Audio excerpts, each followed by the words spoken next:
Well, for those who are joining us, I am Dr. Carrie Arnold, and we're just going to get started here in just a minute. Sorry for the delay.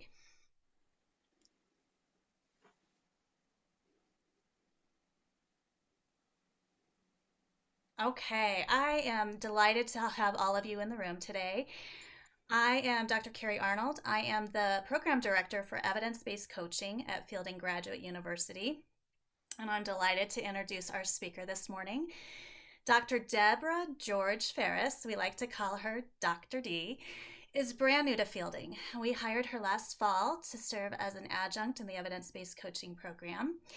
And she drove right in, and she's been busy redeveloping one of our courses, and she's teaching this term. So for those who haven't had a chance to meet her, you're going to get a great opportunity today. And Deborah has a PhD from Walden in management. She has a master's in, I think it's community economics. And she has been an executive coach for over 14 years. And I just know that when I'm in conversation with her, it is just a delight. And I'm so pleased to be working with her. And I'm really excited about this particular presentation because I think one of my favorite things to talk about as a coach and as the program director is distinctions. And what does it really mean to be a coach? And how is that different than being a mentor or a consultant or a therapist or just a good friend or someone who's good at listening? And we talk about distinctions a lot now in the program because being an ethical coach means we understand our lane and our profession. Today, Deborah's going to bring a different distinction around leadership and leader development, and I'm very excited to listen to this content. So, Deborah, if you are ready, I'm going to turn it over to you now. I am. So let me just go ahead and share my screen. Okay, put it. All right. I Looks hope great. everyone can see that. And I just don't want to get into the presentation at slide 10. Okay, Yeah, great. you look great. Slides look Okay, awesome. So I just want to say thank you, Madam Director, for the very flattering introduction. And yeah, you said some really wonderful things about me, and all of it is true. I can't say none of it is true, right? So I want to give a shout out back to you, Carrie, because I've only been working with you for a short period of time, 3 months, I think. And I really appreciate your guidance and your leadership. And actually allowing me to be who I am in this leadership role. Someone that you have not seen on camera that is working really tirelessly and really hard behind the scenes is Hillary, who has just brought all of these wonderful resources and people together to really share their knowledge. So I just want to quickly say thank you to Hillary. I also want to say thank you and extend my gratitude for you, the participants, or the audience who are joining me today. I know you had some really great options to choose from. And for some reason, you are really spending this 90 minutes with me. So thank you for that. And I am very cognizant of that. And so in designing this session, I have created a presentation that I think that is going to challenge your conventional thinking. And also, I hope that you're going to also learn something new about the topic that you can take with you and reintegrate it back into your leadership or leader development coaching. All right. So, as participants, I want you to ask questions and I want you to expand on any of the ideas that are presented today. I'm hoping to learn as much from you as you are from me. I do not consider myself an expert by no means. So, I think that it's really about you bringing your level of knowledge into this as well, and so we can share this. So, my role today is really to introduce the distinction between lead and leadership development and just let you give you a little brief history of how I came about this topic. So, many moons ago, I don't want to age myself by telling you when, I came to this topic, the distinction between leader and leadership development, when I was working on my dissertation on executive coaching. And I was just fascinated by the idea that it really was a difference. And because of that, I really became obsessed with this whole thought about there is leader coaching and then there's leadership coaching. So the more I learned, the more I really wanted to know. And because of that, I discovered that it had huge implication, not just for me as a coach, but for the entire coaching profession and the entire leadership development field. All right, so let's go into what this topic will focus on. So let's look at our agenda, and I'm hoping I'm going to structure this session in a manner that really makes sense to you. And so, if you can follow the stream of thinking here, I think that it would. So, we're going to take a look at the leadership theories, and then we're going to look into what is the conceptual and contextual definition of leadership coaching. And after that, we're going to examine leadership research as a field and then kind of like figure out what is missing. Is there something that is missing, or maybe there isn't anything that's not missing, nothing that's missing? So, my ultimate goal for this session is for you to better understand the differences between leader development and leadership development so you can really create a more meaningful engagement in your coaching experience with your client. All right, so let's get started. Because I'm an educator, I kind of like to do like a pre and post test. So if you would oblige me, and let's take just about a minute and take a poll. Now, what you will need to take this poll is really just your personal device. You can open up another tab or you can use your iPhone, so it's really not that difficult. So you will go to menti.com,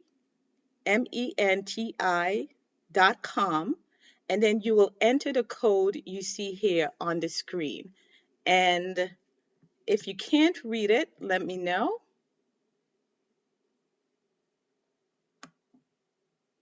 But it is, I'm going to say it out loud. It is code 481308.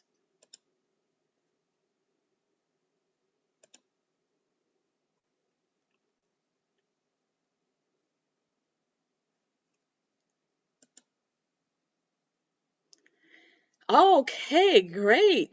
So I see that I have quite some numbers here coming in, and I'm not going to be able to show you these numbers because, I'm a digital immigrant. So if I go out of this presentation and try to go, we will be here all week trying to get back here.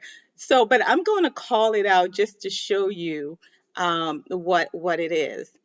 I think people are still taking the polls, so let me just give it a little bit. Okay, so 56% of you say that you're doing leader coaching, and then the other 4% of you saying that you're doing leadership development coaching. 19% say that you're doing leadership development coaching, although that number is keep on changing. So the not sure is relatively low, and the neither is 7%. Okay, so let's get back to the presentation. All right. Oh, the polls are still coming in. All right. Okay, so we're going to stop here for a moment and just continue. So, research on developing leaders or leadership development and leader development, it really is a wide studied field. And the field, as you can see here, it's really heavily invested in. I think it's about a $50 million industry. So, in addition to leaders, executive, and CEOs spending a lot of money on it, we have scholars that are spending a lot of time researching the field. So, I did a quick, just to entertain myself, I did a Google Scholar search to find the distinction and topic there on leadership development. And what came up to me, 4.5 million results. And then I did the same for leader development. And then what came up was 3.9 million results. So as you can see that the field is well studied and that we have a lot of information. And this is just not empirical articles or peer-reviewed articles. Really entails just books, blogs, all kinds of material on the subject. So, in addition to these written materials, what we're finding is that there is an abundance of methods and practices for developing leaders. We spend some time discussing that a little bit later today. But in the meantime, advancement in the field are now integrating concepts like stewardship and sustainability. So one of the most fascinating concepts that I've come across is biomimicry. And I'm still learning what it is. It has not been well researched in coaching, although I'm seeing a lot more information that is that is coming up that integrates biomimicry principles and coaching principles. But this is fascinating to me because the whole idea is that nature already has a blueprint in terms of how you should be able to solve your problem, and that it's been solving complex problems for years. So why are we not using it? Um, and so there's some really pioneering work being done to leverage the practice in terms of as I said, biomimicry. However, while there is a wealth of information on the topic, the research is mostly concentrated on areas such as skills and traits and behaviors, which we're really going to go into on the next slide. So let's talk a little bit about the evolution of leadership theories. And I think this was really important to bring into context distinction between leader and leadership development. And so a historical review is really going to be one of those things that help to lay the groundwork for our understanding today so everyone can be on the same page. All right. So before there were theories and styles and traits and so forth, there were the distinction between classical theories and contemporary theories. And this really expand across an 100-year period or a century, I should say.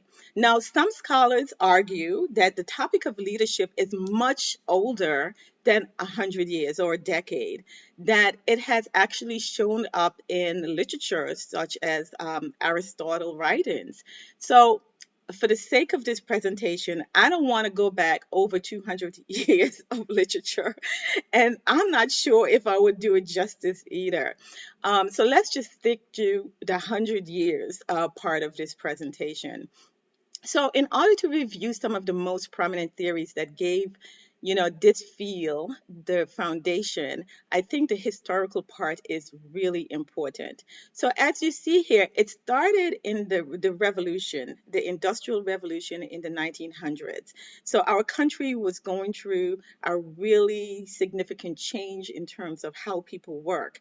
And so we had ideas or schools of thought such as scientific management, bureaucratic management, and scientific management, who Frederick Taylor was behind that, emphasized the whole principles about productivity and efficiency. And then we moved on to the bureaucratic management principle.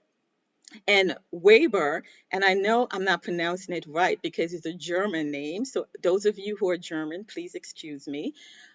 Weber saw that organizational resources were used to benefit owners, and he wanted to change that.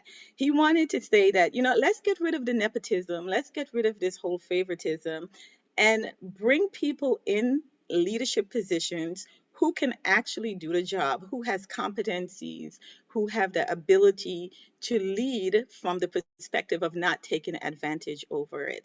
But what's interesting about the bureaucracy principle of bureaucracy management is that a lot of times people misconstrue bureaucracy theory for being red tape.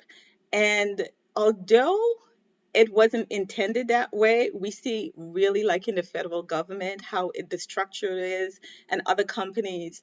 You can arguably say that it has become that, But Weber really wanted to match the person's skills with the job.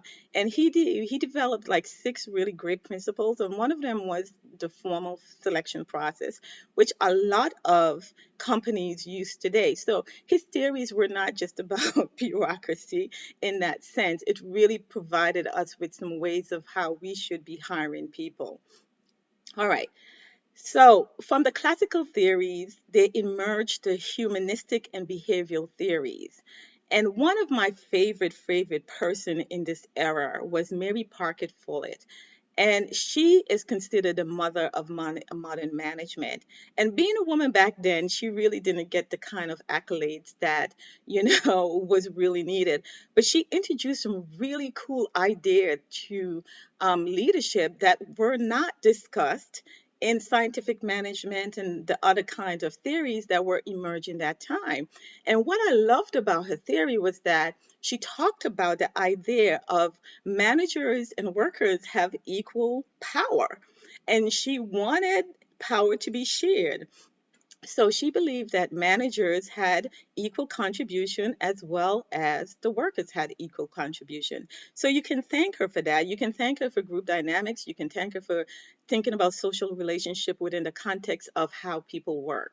So I really believe that, Mary Parker Follett, or if forgive me if I'm saying it wrong, she was really the mother who founded a lot of these principles on the humanistic and behavioral theories. So moving on to operations management and information systems, you will see that this is more of the contemporary part.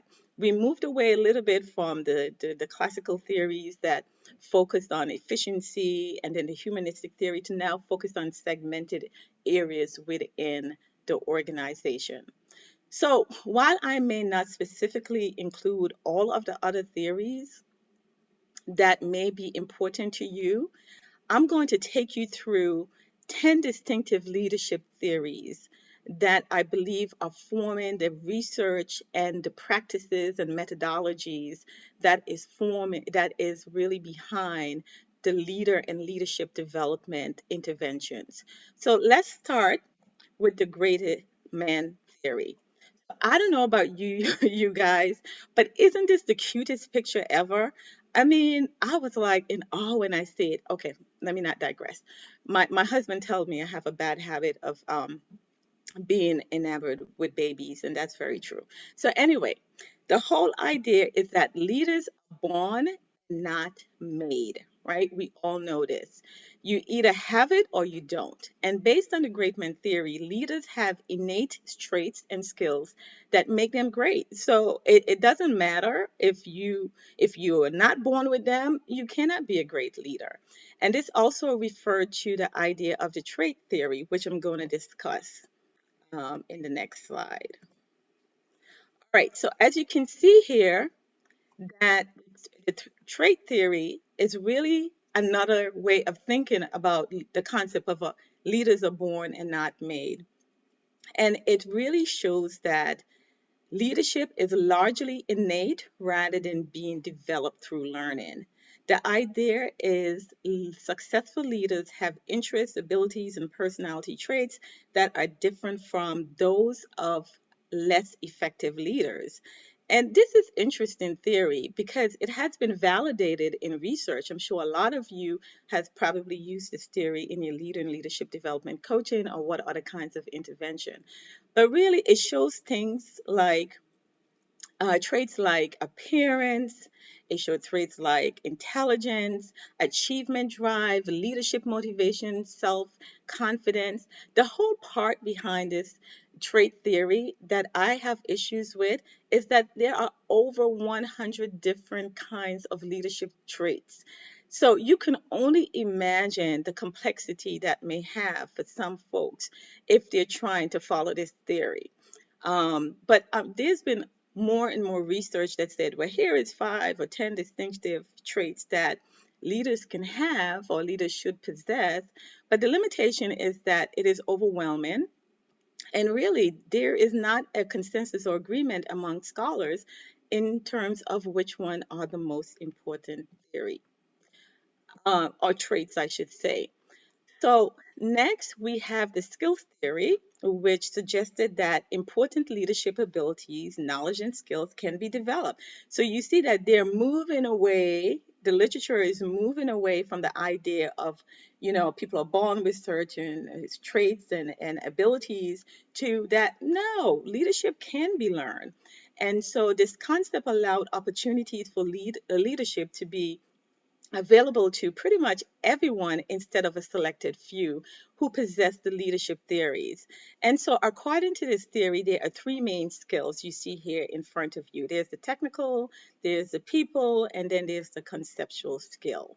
All right, let's move on to the other theory. So, let's take a moment and talk about the style theories because more, I think, than the skills theories or the trait theories, this is really well known. And you can see here that at the core of all styles theory are the idea that leaders engage in two distinct behaviors. They're going to either be people centered or task centered. For example, in the autocratic style of leadership, a leader has complete command and control over their followers. They're not the kind of person that's going to want a lot of input into decision making, right? It's their way or the highway. The team really cannot share their views, even though they think it's the best thing for them. The advantage of this style is that it leads to speedy decision making. However, one of the drawbacks is that this style of leadership leads to greater absenteeism and turnover in the organization. So this leadership style really only works when the job is routine and it's short term and risky. And I'm thinking of a scenario like the COVID-19 pandemic, particularly in a hospital setting. I think that this style would work best because you don't want too many people to be giving you any kind of input in how things should go. So next you have the laissez-faire leadership style, and this really is where the leader trusts their employees to do the job. And members of the team are really few to share their views, and employees are skilled, they're loyal, they're experienced, and hopefully, I'm saying that because I believe they are, and hopefully they're intellectual, so they're a competent individual, and so the leader doesn't have to exert a lot of control. In the democratic kind of participative style, I'm sorry, you will see that the leader really is seeking input in decision making. It really is about guiding team members in how they should perform, but ultimately the decision relies on the leader. The advantage, I think, from my perspective of this style, is that employees become more satisfied in their job and they're likely to develop more skills over time. And it's also a very optimistic work environment, which really encourages creativity. But the drawback to this style is that it requires a lot of effort and a lot of time. And if you don't have the time, you really don't want to exert too much of this style. So next we have the situational leadership theory. And this theory argues that there can't be a one size fits all approach to leadership and that the leader needs to be able to move from style to style. And it's about changing and adapting to the environment and adapting to your followers. So the leader must be able to assess the team members' skills and abilities, and competencies so that work can really be done in the most effective manner. This requires the leader to understand their team and situation so they will be able to shift their management style to the appropriate situation. The concept emphasizes adapting to the needs of the organization or environment rather than focusing on the idea of skills and traits. And so, as you can see here, there are two models that exist or that has been generated from the situational leadership theory. And I'm not going to get into them. You can just take a moment and review them. All right, so let's move on to the contingency style. And at first look, you will think, oh, they're the same. But in actuality, there's a difference between the two. So, why the situational leadership theory says that the environment is fixed and the leader must adapt, the contingency theory suggests that the leader has a default style. And that suggests that it is incumbent on the organization to hire the best leader for the position. So, it is the organizational responsibility to hire the right leader, the other way, as we see in leadership. So thing is you can see from this slide there are four of these contingency theories. And situational leadership is one, so we're not going to spend any more time getting into that. But there's the Fiedler's contingency theory, which was developed in 1960s, I believe. And Fiedler suggested that leaders' effectiveness hinges on how well his or her leadership style matches the current context. He was the person who thought about whether or not there is the task oriented type of leader or the people oriented type of leader. So, in that respect, the effectiveness of a person's style in a particular situation really depends on how well they're able to define the job and how much authority the leader has in that position. And that is critical because if you don't have any power, this will really be very difficult. A second contingency theory is the Pat Gold theory, and there are four of these part goal theory. There's the directive, supportive, achievement oriented, and participative. And the type of behavior applied should depend on the nature of the task. And so this theory gives leaders choices that will ultimately determine the type of leader they want to become in the long run.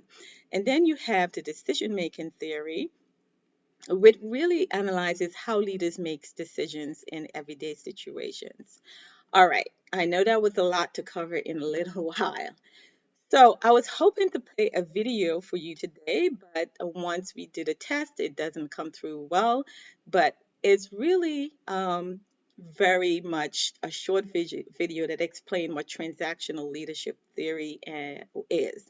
And in short, we all know I call them the twin theories because they usually study together transactional leadership and transformational leadership. There are two things that are a concept that I think go hand in hand. But keep in mind, they're not identical twins, they're fraternal twins because the transactional leadership theory is really focused on exchange. Um, the follower give the leader something, and the leader will give the follower back something. And so there's a mutual exchange that is going there. There's not a lot about growth and development and so forth. The other part of that is the transformational leadership theory. And I'm sure you guys are all familiar with this theory because out of all of them, transformational leadership theory has really been studied in the literature extensively. So, transformational leaders are the ones who are guiding followers by providing them with a sense of meaning and challenge. They want to encourage creativity, they want to support, they want to be optimistic and enthusiastic. They really have four main core ideas that form this, embodies this leadership theory. And the first one you see is the intellectual stimulation that encourage new ideas and it doesn't criticize. It really helped them or help followers to think outside of the box. The second idea is the idealized influence, where the philosophy is that, you can influence followers when you only practice what you preach. You can't really influence them if, don't do what I do, just do what I say, kind of thing. And next, you have the individualized consideration, where leaders are acting like mentors, and then inspirational motivation, where you are motivating as a leader, you're motivating your staff. All right, so let's move on. So leader member exchange theory is unlike any other the theories that we've discussed today. So, this theory focuses on communication and relationship directly between the leaders and the followers. The concept is that there is an in group where members have more attention and access to resources, and then there is the out group where those individuals that are in the out group, they are given the real not very meaningful tasks or less favorable work schedules.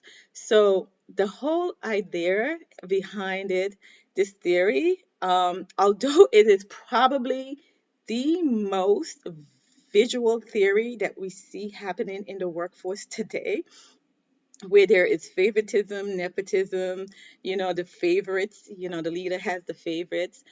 I really do not, personally, I really do not like this theory because it really promotes alienation in the workplace and it can lead to high retention and turnover, not retention and turnover. So, and also low performance, I would argue on that too, because if you're not in the in group, that probably would affect you in some kind of psychological level. And so that will start feeding into how you perform. Okay, so let's move on to the last one. And again, this theory is really by far, I think, the most revolutionary theories there are out of all the theories that we have reviewed, and perhaps out of all the leadership theories. And the idea is that instead of followers serving the leader serves the follower. And it takes the power and hierarchy out of leadership. People serve out of gratitude and admiration and love, and not because they fear the leader. You know, and earlier I talked about Mary Parker Follett, and she would probably love this theory because she's all about power, taking power out of leadership. So the greatest example, and I cannot show you the video here, but the greatest example I think of servant leadership, and I'm using this analogy because it's in my frame of reference, is Jesus Christ. And what a humbling kind of powerful way to lead. And we see this in how Jesus Christ served his followers and did not think too much of ego in the process. All right. So, all right. So what's missing? I know that we discovered a lot of theories. You probably felt like this was more of a literature review than just a discussion on leadership theories, but I thought that it was important to review the leading theories that define the field so that we have a context for the next part of our discussion. And so, in most cases, the leaders are really not provided with an instructional manual. You can only imagine, we've just reviewed 10 theories. You can only imagine as a leader or a leadership coach or a leader development coach how difficult it is to select the right theory for the right situation and the right context. So think about that as you doing your own leadership and leader development work. But think about the leader. So they are not given a toolbox, really, or instructional manual, I should say, but rather they're just given a toolbox of different theories and practices. Here, you need to absolutely follow this transactional leadership style. That would be great, or follow these practices. And so it really presents a challenge for a lot of leaders today that are looking really to figure out the complexity of their work. And so rather than that, they need to have tools that really enable them to develop their staff and their organization in the most cost effective manner. Now, one big question that I have is how well are the strategies in the toolbox working for coaches and their clients? And I say that in the most honorable way because for me, I question that all the time. And, I do an evaluation every single time I'm in a coaching engagement. But I really want to know in the long run, not in the short term, how well it is.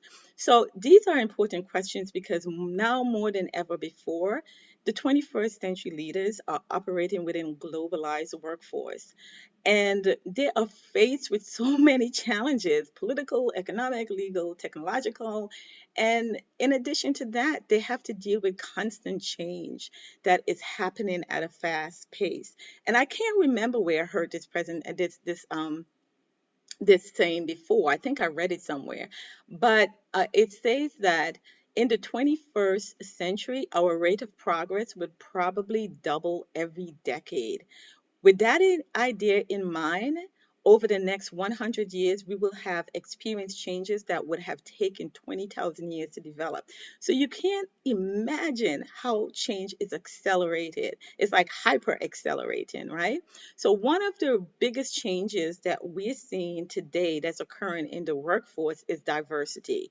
And according to a 2012 American Center for Progress report, people of color make up about 36% of the workforce. In 2015, women made up about, I say, 47%. And according to the Williams Institute data, gay and transgender workers make up about 6.28% of the workforce. We're also seeing a multi-generational workforce as old as 1920s to the 1946 to iGens and those who are born after 1994, I'm sorry. So you can only think how the workforce has become remarkably diverse. So what does this workforce mean for organizational leaders? I personally think it means that any type of leader or leadership development intervention must address the issue of diversity. And this is where the research should focus their efforts. What this also means is that leader and leadership development are not an individual phenomenon. They are even more complex than ever before, and research needs to address a range of issues that provide us practitioners, coaches, leadership consultants, people who are doing this kind of work with really relevant strategies that uphold into the new change that we're seeing. So this complexity also lies in how we're defining and understanding the terms leader and leadership development. And so if you ask coaches or practitioners or HR personnel how you are defining leader and leadership development, you will get many different answers. And so this is part of the complexity, because everyone defines leader development differently and leadership development differently. And so we're operating on a wide range of definitions that exist. All right. So let's look at a comparison between leader and leadership development. So let me go back. Without any academic or practitioner consensus on the standard definition for leader development and leadership development, I found that in our profession, people are using the term interchangeably. And so this has significant implications, as I said, for the coaching field, because what often happens is that the HR personnel will hire a coach to provide leadership development when in fact they want leader development work and vice versa. Thankfully, a lot of this misunderstanding can be mitigated in the coaching session, in the coaching contract, and by setting clear expectations and outcomes. So, however, I strongly believe that within the coaching profession, coaches should know the difference between leader and leadership development. So we're setting realistic expectations and that organization can effectively measure their return on investment. It is also critical because I think is within our field of vocation that we know the vernacular. We have to know the vernacular, how we teaching something or doing something, and we are not understanding what that something means. And so, right about now, I think that it's really important more than ever to have a consensus between how we define the two. All right, so before we walk through what leadership development means, and I jumped ahead, I like for all of you to participate in a brief exercise. Just for a minute or so, take out a piece of paper and a pen. And if you don't have one, I'll give you a few minutes to grab one. And I would like you to just write down your definition of leadership development.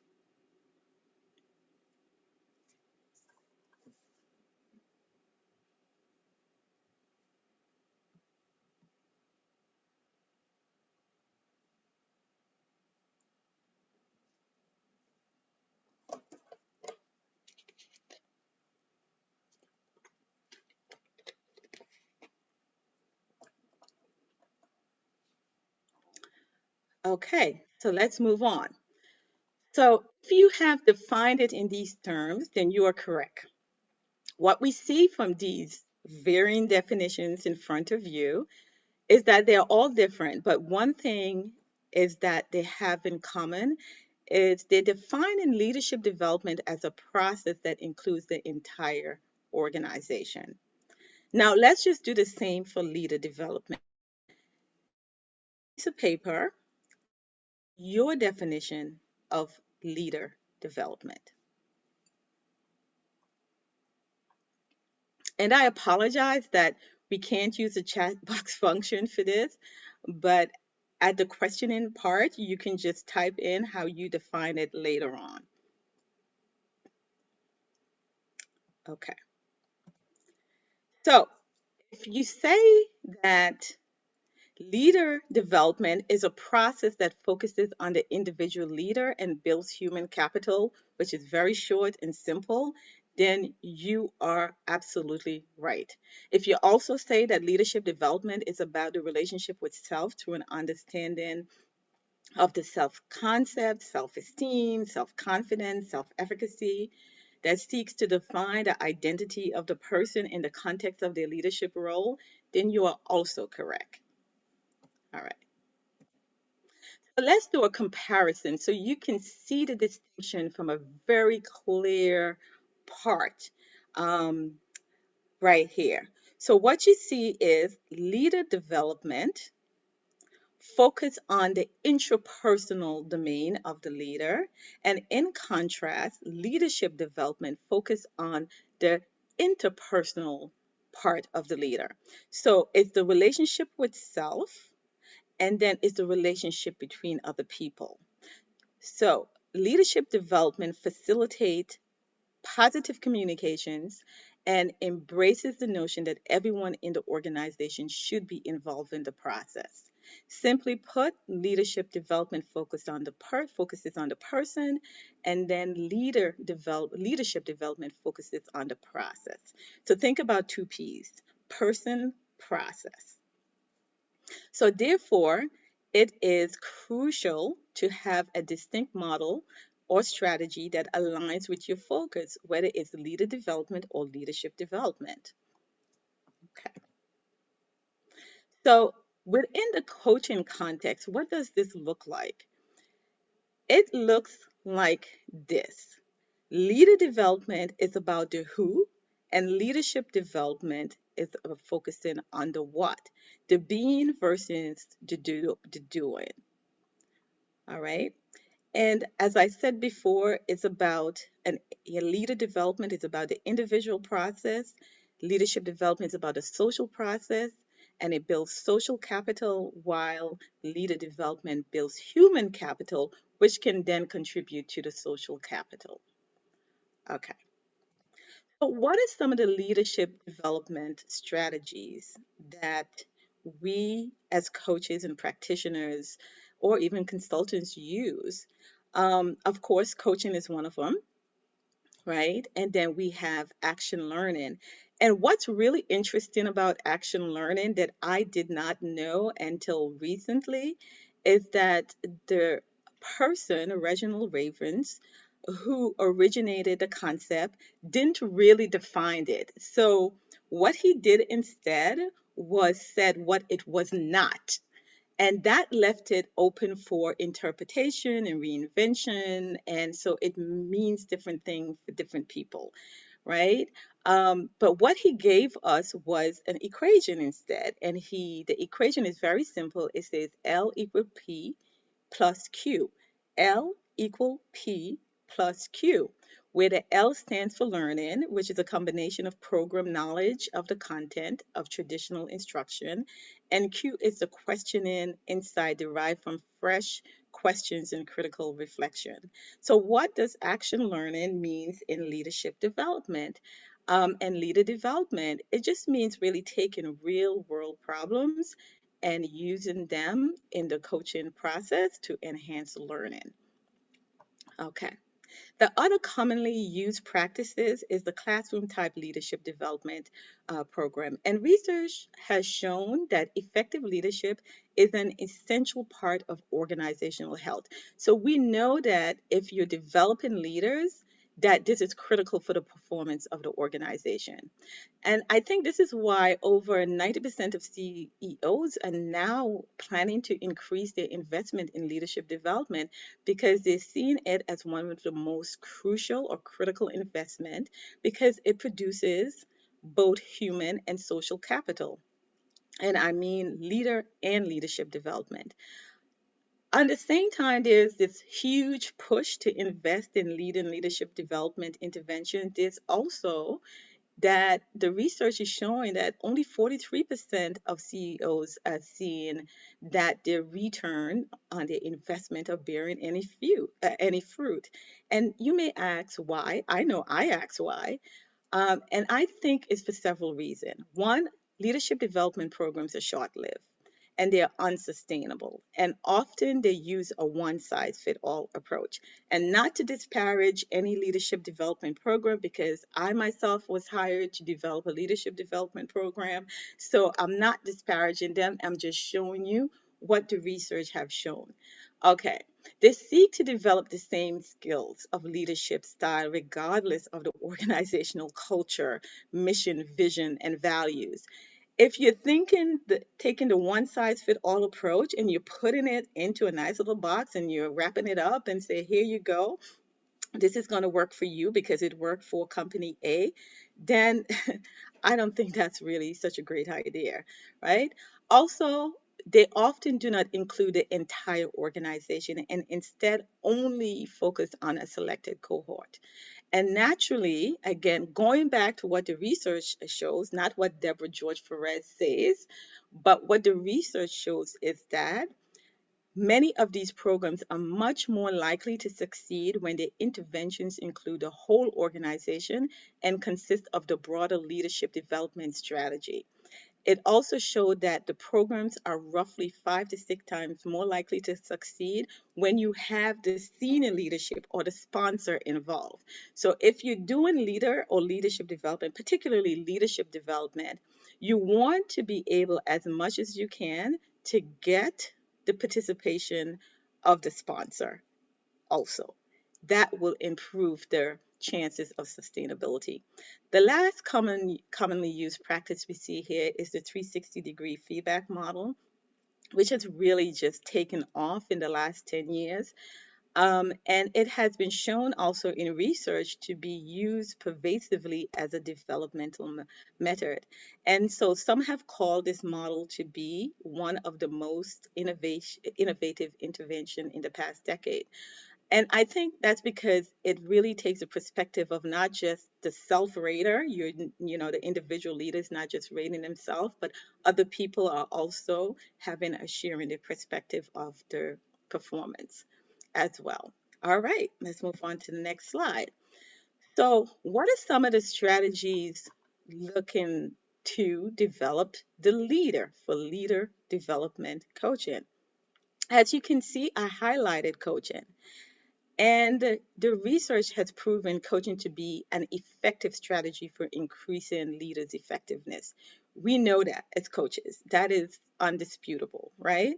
One of the main reasons is that coaching is a holistic approach and it includes a wide range of models, strategies, theories, and practices, which makes it the most comprehensive leader and leadership development strategy that currently exists. Again, from my perspective, and I'm a little biased because I'm a coach. Also, there is a consistent stream of new research in coaching that has expanded and continually to expand the rapid body of knowledge and producing innovative practices and evidence-based practices. So in a lot of ways, coaching does a better job at keeping pace with the changes inherent in the workplace than any of the other leadership development interventions that I've seen. So, although coaching is better suited for developing leaders and leadership, what I have observed is that most of the coaching concentrate on the personal attributes of the person rather than the development process itself. And you be like, well, that doesn't make any sense. What are you talking about?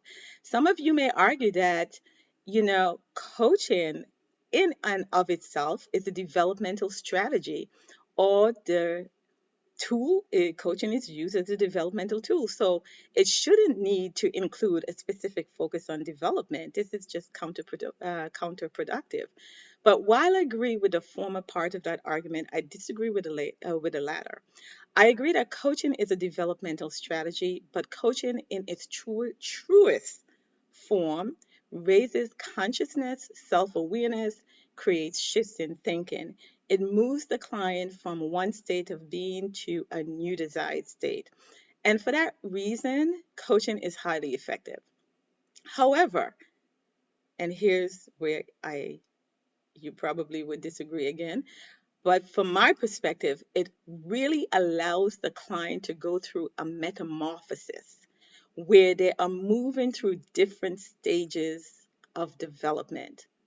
And this may sound contradictory to what I previously stated, but if we are truly looking at coaching as a developmental strategy, then what's missing is the developmental component.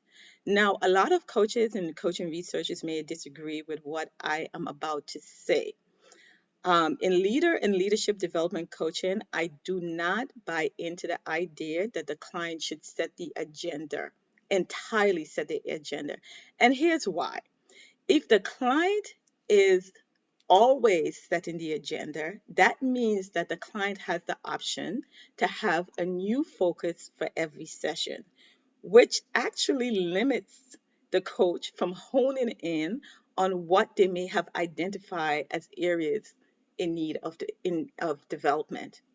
And to some extent, what the client themselves say that they want to develop. So, sure, the coach can always ask probing and deep and clarifying questions to illuminate the client's understanding of these areas, but it does not allow the coach to construct questions or guide a process that takes the client from one stage in their development to the next. For instance, and bear with me, I'm going to use a sports analogy, and I'm not really great at sports analogy, so if I mess it up, just be sensitive, be kind. So think about this. There's a coach for a college football. The coach holds practice about several times per week, and those practices include drills and strength training and practice games and so forth. A range of other things just really intended to get the team ready for the next game. The coach has one team member, we'll call that person Tony, right? Who at every practice, the coach tells the coach what he wants to work on. Hey, coach, I want to do strength training today. Let's just say for any football fans out there that Tony is a running back. I think that's right, right? Each practice, Tony says, hey, coach, I want to work on my strength. Now, Tony is already built like a tank. You know how football players are built. So he's already built like a tank and is easily the strongest running back on the team. Tony loves the strength training and he does it in every chance he gets. Now, while the coach recognizes that Tony has this affinity for strength training, right, lifting weights, he is also one who's responsible for the team overall success. He also recognized that Tony needs to improve in other areas that will make him a better player and overall a better team member. So the coach responds to Tony by saying, Tony, I don't think that's where you need to focus your training time today. I need you to work on your foot speed. You are great at breaking tackles due to your strength, but if you were faster, you'll be better at avoiding tackles to begin with. Right now, you are not fast on the field, and as your team needs you to be, because honestly, you're just working on your strength. So as a result, I think you should work with your team on the drills that will improve your foot speed. Now, before we move on, I'm going to acknowledge that I'm not remotely a football expert, and my husband had to work with me on this and creating this analogy. So to make it sound like I'm absolutely don't know what I'm talking about. And so he let me know, based on his experience in playing football and being an avid viewer, players don't really get a lot of say in what they do during practice. So I use this example, just really as something to illuminate what I said before. So, while being a coach for our college football team is vastly different from being a leader and a leadership development coach, I believe the same concept applies here, which is development. As the football coach, he has the bird's eye view of the entire team. He has a good idea for how the team is playing and how they can improve. In leader and leadership development coaching, the coach has a broader perspective of the client, strengths and areas for growth. The client helps inform the coach's knowledge by sharing their experiences, their information, their knowledges, which provide really valuable insight into how coach should guide the client. Consequently, the of the always set agenda can be productive developmental process. That is my personal opinion. And if we as coaches are doing leader or leadership development and not leader or leadership awareness, because that is what it would be without the developmental focus, then the coach needs to be able to build on previous learning opportunities that take the client through a process of growth, progress, or positive change. And I just want to say, believe me, it becomes incredibly challenging to facilitate this process if the client is coming up with a new agenda every time. For the more experienced coaches like myself, we know how to take them through this developmental process, even with the new agenda being consistently shifting and changing. But I remember what it was like to be a novice coach. So for the novice coaches who are coming out of the coach training programs, I can just say how exceedingly difficult this will be to do, and to show that the coaching investment is really showing some kind of positive outcome. But I understand that one way to potentially get around this goal is to do goal setting, and I use goal setting in all of my leader and leadership development um, intervention. So this allows the coach to hold the client accountable to their goals. There is something to be said about having a consistency across the session though. And so if you're moving from one agenda to the next, it doesn't really provide the opportunity for consistency. Therefore, I believe that to take the client from one stage in that person's development to another stage, then the coach should be able to co-create the agenda, and understanding that the clients has the free will to decide if that's what they want to focus on for that particular time they're spending with a coach. But if we are saying that coaching is a co-creative process, then why isn't the agenda developed in a co-creative format? That just doesn't sit well with me. So I'm not speaking about rephrasing or refining the client's narrative to come up with the agenda session and we label it co-creating the agenda. That's not what I'm talking about. Instead, I'm talking about the client and the coach working together to develop the agenda, co-creating the agenda to hone in on the co-creative process and the developmental areas. So, having an agenda that is created by both coach and client, in my perspective, is a better way to facilitate the development in the coaching space, particularly if you're doing leader and leadership development.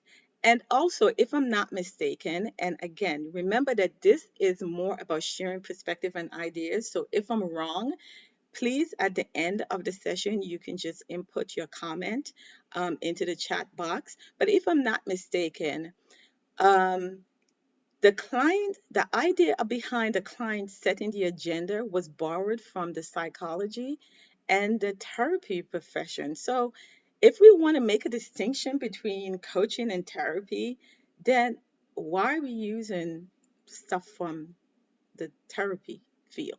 Anyway, so this point may sound a bit revolutionary, but maybe here today we become a revolutionist or pioneers who usher in a new way of developing the coaching agenda. Or perhaps you'll all label me as a heretic. I'm not sure what I'm going to be at the end of this presentation. All right. So I went on in a soapbox on about, this whole idea about co-creating the agenda and what, development truly means in coaching. So I want to thank you for allowing me to express my views without any kind of judgment. And it really was a moment of catharsis for me because I've been thinking about this a long, long, long time. So thank you for allowing me to do that. All right, let's move on to the next slide. So, as we see here, we see that coaching is really fundamentally important for developing leaders. And I really talked about these today, so I'm not going to go through all of these. So these are really counterproductive. Let's look at to repeat it over and over, not counterproductive because the content is not useful. It's counterproductive because I will be repeating myself. So, collective framework, let's look at that. When I was a novice coach, I was looking for a framework that covered both leader and leadership development. And let me tell you, finding a collective framework was a lot like finding a needle in the haystack. It really did not provide me with, the research and the literature did not provide me with a model. So I searched high and low, and I finally came across what I think is a great model, which is Kim and Baxter's Mogolder's model of intercultural maturity, which mapped the development and trajectory of intercultural maturity in students. While this is not a model for coaching, I quite understand that. I think the framework can be used in research to really adapt it and modify it for the coaching profession. So what you see, the reason why I like this framework is that it is made up of a blend of constructive developmental theories and Keegan's adult learning theories, which is the primary theory that I draw from in coaching. I love that theory because it really focuses on the stages of development in the adult and show you what the level of consciousness that come through, and you can have an idea of where your client is in their consciousness and their levels by just you really drawing from that theory. So let's review this collective framework. Again, it is not necessarily adopted for coaching, but let's just say that we can plug it in and use it in the coaching context. So the first domain is a cognitive part, which is how a person is using his or her thinking within the intercultural context. And next you will see is the intrapersonal part, which we talked about the difference earlier between leader being the intrapersonal, leadership being the interpersonal. So it's really about understanding selves within this context. And then you see that in the interpersonal domain, this model covers both relationship with other people and it takes on more of a different social factors. Also, you'll see that they have different levels at the side, the initial level, all the way down to the intermediate, to the mature level. And I really appreciate that because it can really shows how a person is going through that. So if you're working with someone who wants to improve their cultural competency, then this would be a great model to use. You will be able to evaluate how they're thinking about a culture, what are the basis for their beliefs, and what the degree of their willingness to interact and others are and how they perceive others that are different from them. And let's just take a scenario. Let's just say that there is you're hired to work with a, a coach, not a coach, I'm sorry. You're hired to work with a client who is a vice president of a large company. She has about 300 people who reports to her. And not 300 people who reports to her, 300 people under her management purview, but she have 5 division heads and they're located all across the globe.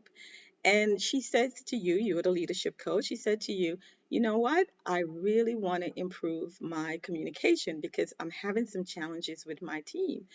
And as a great coach, you'll ask some good questions. You may say, so what are your challenges? And she said, well, I feel as if like the European and the American team, they are very dismissive. They always bring up issues and always say, well, that's not going to work for me. The Caribbean team is very much, quiet, but the Asian and the Middle Eastern team, they're the ones who always support it and think it's a great idea. And I just don't know. I just don't know what it is. And I think it's communication. They're very much, very difficult people to work with. And I'm trying to improve how I say and do things and ask them to do things. So she probably goes on and on about how she's a great, you know, a great leader, and that she likes autonomy. She likes to give her people autonomy, but at the same time, she needs to really closely monitor them, especially the European and the American team, because their numbers are always low.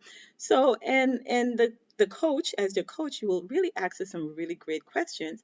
But for the sake of, let's use this model.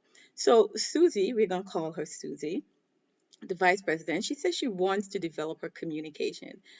And I beg to differ on that. I think that Susie really need to develop a cultural competency, right? So here you can see on this model that she will probably, uh, you can assess where she is in terms of her cognition, how she's thinking about her team and how she's thinking about culture and what level she's at. And so depending on that how she answers the question, because if I were her coach, the first kind of question will come from the cognitive domain, and then I would move into the intrapersonal domain, and then the other questions will come from the interpersonal domain. So this is just giving you a little idea of how you can, as a person, use this model in coaching. So let's move on to future direction of coaching. The first thing we have to keep in mind at all times is that leader and leadership development are complex phenomena. Both disciplines require multi-level and multicultural developmental approaches. So research that concentrate only on skills and traits and attributes and behaviors um, are just giving us propositions, and they're not really focusing on what the development component is. And so I think they're just not sufficient. Second, the research should include process theories, constructive development theories, and developmental models to guide the research. And I think, however, the focus should be more on constructive developmental theories that give coaches and practitioners a comprehensive framework that include both leader and leadership development tools and practices that they can use. Doing so would help coaches improve their understanding of how leaders progress through developmental pathways. So they're moving from one stage to the other. Third, I think leader and leadership development are both contextual and conceptual. They occur within different contexts and often conceptualized differently, depending on the person, the nature of the work, and the environment. For example, the business skills that are needed or the competency that are needed in one company may not be of a priority or importance in another. Therefore, I think researchers should focus particularly on the idea of linking outcomes with process models to have a clear variable or clear variables to measure the efficacy of the leader and leadership developmental process. Last, we need more longitudinal studies over these static models that we're seeing and the theories that we're seeing in coaching. Leadership and leader development are a long process. They're not short, although some of us may hire it on a contractual basis to do 6 months or so forth. I mean, it is a long process. Therefore, testing models that do not include the lifespan of the entire intervention, to me, from my perspective, is incomplete. For example, some of my leader and leadership development interventions have lasted several years. So that just goes to show you that it is not an easy and is not very short and rapid, although some remarkable things can happen in the short term. I've been coaching people in 3 months and I see transformation.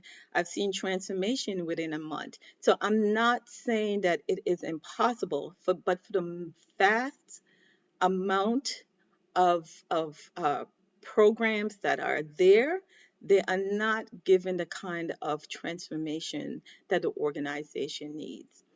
All right, I'm almost finished with this presentation, so I guess we can start queuing up for questions. Um, but I really want to focus on, what several considerations that you should take back with you and reflect on your leader and leadership development coaching practice. So here are some takeaways.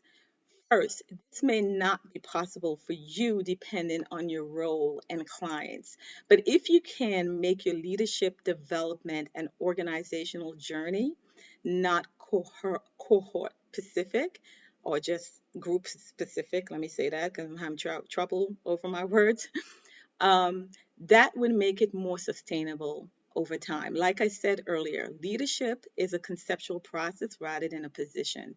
So you want to develop a leadership strategy that reaches all levels of the organization, and that you want to ensure that you have sufficient reach across the organization, really need sustainability and have a great impact on the organization.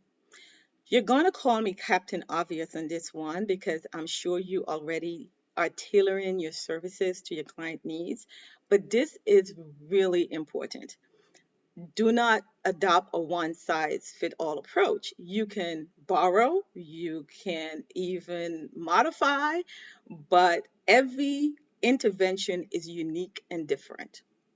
So, considering the distinction between the concepts of leader development and leadership development, which we explore today, you want to make sure that you are engaging in leader development coaching and that you are selecting the right methods and strategy for that particular intervention.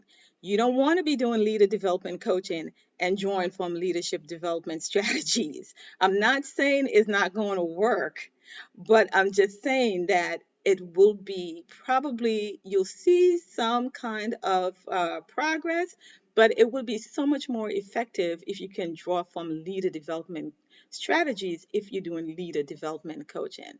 Okay. So I believe that you can borrow as much as you want to. So if you can do that, do it.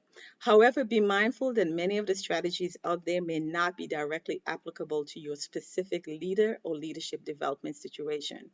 So next, you want to ensure that there is a cognitive match between you and the client. And when I say cognitive match, I came up from a community organizing background. So honestly, for me, I have the philosophy, which is part of the coaching philosophy of meeting your clients where they are. So you are not asking questions that does not align with the client's experiences or the client's knowledge. Sometimes we as coaching, we use coaching vernacular and the clients are like, what are you saying? What does that mean? Or we may use another language that really does not is not meaningful to the client. So you want to be able to use the language that will get you the deepest, the most enriching and rewarding experience for both you and the client. Okay, so saying that, there also needs to be an organizational match. A lot of times, you may not be the right coach for the organization, and that's okay because your philosophies, ideologies, your practices may definitely not be that. But if you are the right coach for the organization, you want to be able to align your leader or leadership development coaching also with the organization's missions, visions, and values. Okay. You also want to focus on the context. And that is important because, after all, context matters. And if you're not working within the context, then I'm not sure how well your outcome will be. Okay, so those are my takeaways. So I'm not sure if any of you have any yoga experience, but I take Bikram yoga, and in Bikram yoga, we start with a breathing exercise and we end with a breathing exercise. And so for this presentation, we started with taking a poll. So we're going to end with taking a poll. So similar to what you did before, you go to menti.com and you enter the code.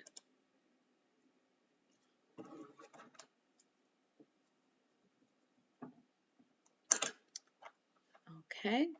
And I'm just going to launch it.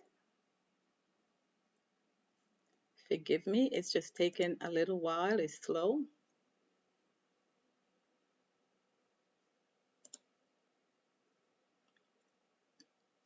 Okay, you should be able to see the questions.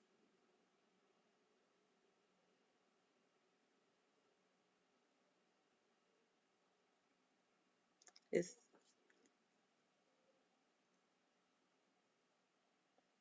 is it not working, Carrie?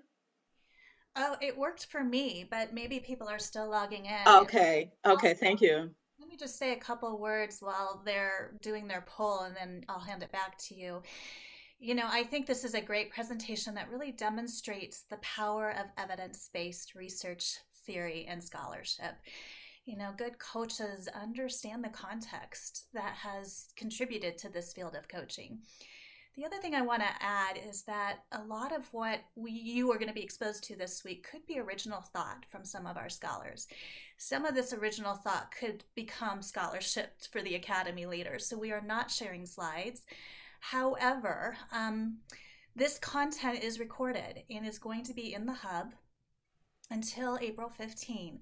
And so it should be available within a few hours after this presentation ends. And I certainly encourage you, those who might have been interested in the slides, to certainly go back and review the slides that were most valuable to you. But this really is unique content that Dr. D has created. And so we are not necessarily going to be providing PDFs of it, because I could see this being a research article or maybe even contributing to a future book. Not planting any seeds or pressure on Dr. D. Thank you, Carrie. I'll turn it back over to you now to chat more uh, about you. okay. You know what's really surprising, Carrie and the audience? So the numbers are still coming in. We started, the numbers showed this presentation, before the presentation said that 55% of you were doing leadership coaching. Now, only 7% of you. How fascinating is that? Only now 7% of you are saying that you are doing leadership coaching. So that means there has been a shift in knowledge and understanding. Oh my God. So that, I think I did my job, if nothing else. And so for this time, I'll just want to open it back up for questions.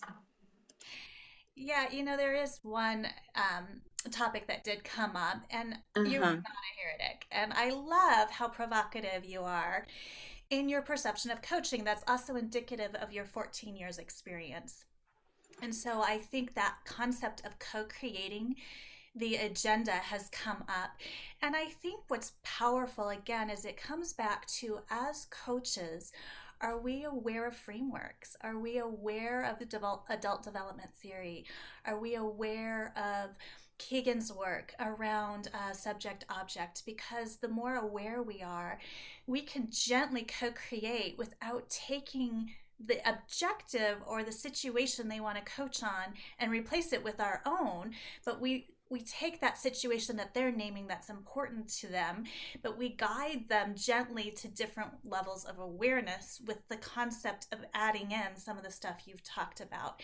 That's almost impossible to do if Mm-hmm. you're not familiar as a coach with some of the research and scholarship that goes into this very complex profession of coaching, whether it's life or career or executive or leader. Um, and I think you did a really nice job, Deborah, of showing the nuances that are very complex, They that we are. have gotten tangled in our vernacular. And so I'm definitely appreciative. And I know that I'm summarizing a couple of the questions that I think surface, but I want to honor the work that you've done in creating this conversation that I think is really powerful for us to be in. And I think the other thing I would add is that, the evidence-based coaching program is an ICF accredited program, which means we follow those core Yeah. competencies. Teaching someone how to allow the client to drive the agenda is a lot of learning. We want to drive everything. And once we realize that we can let go of that, Right. let them drive it, but then we learn the frameworks that allow us to gently co-create it with them as they go. That's Mm-hmm. the process. And that's what was coming up to me is this sort of emerges Mm-hmm. as we get more experienced. So I'm summarizing a few things that were in the comments, and I'll turn it back over to you for any last comment.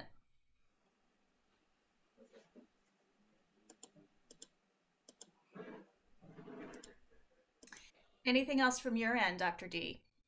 Well, for me, I just want to say I was really appreciative of this opportunity to share what I learned with this audience. And also, I want the audience to know that I am not an expert on this topic. I am fascinated by the topic, which caused me to be curious. And so because of my curiosity, it has led me to discoveries.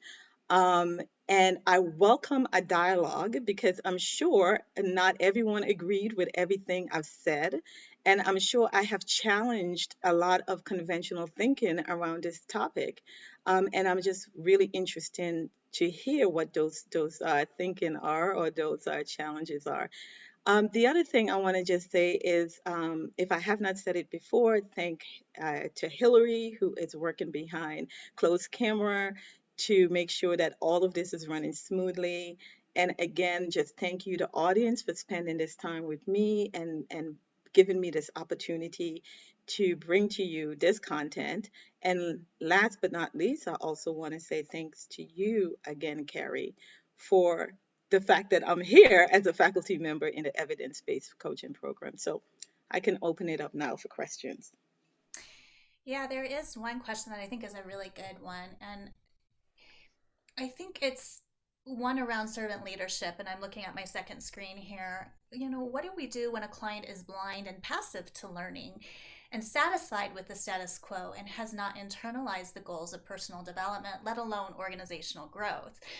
And my immediate reaction is, well, I wonder why they want to work with a coach. But I'd like to hear a little bit more about, what your approach might be how do you co-create with a client who maybe is a little bit blind to what's possible for them? I think that's a great question because to me, what comes up is that there's cognitive dissonance here. They say they want to grow and learn, but there is not the openness to do that. So, as the coach, I would really ask questions that have the client tells me what is the true objective for this coaching session? Is it just to say it's another kind of thing to do, or is there truly have that real open conversation with that client? Because a lot of times clients are going to tell you whatever they want you to hear, but they're not going to really tell you how they truly feel. And so I would dig deeper in some ways that will explore what more about that dissonance that's coming up for you. What is the unwillingness there? Why is it that you say one thing but your actions are showing me another thing? Yeah, absolutely. And then one last comment kind of question that was put in is around, is this really more about awareness or the application of coaching skill? And I think I know you well enough to know that it's probably both. We have to create awareness in our clients, but we also have to do our own awareness work. And coaching skill is not baked just after we finish an evidence-based coaching program. I think you and I can both agree we are still Learning. honing and learning our skills as coaches. And I think the ICF definitely sees a shift in, coaching at the PCC level versus coaching at the master certified level. And that's just one model. But I think being in constant learning as a coach is essential for us to be meeting our clients at the leader development level or working with a client organization around leadership development work and really understanding those distinctions. We only have a minute left, and I want to go ahead and close this session with a very warm thank you to Dr. D and Hillary and everyone who listened to this presentation. I hope you were exposed to some provocative thinking and some distinctions that will help you in your own individual practices. And I wish you guys a great week with more learning. And with that, I'm going to go ahead and say goodbye. And Dr. Bye, D, everyone. Thank you so much. Bye. absolutely. Bye bye.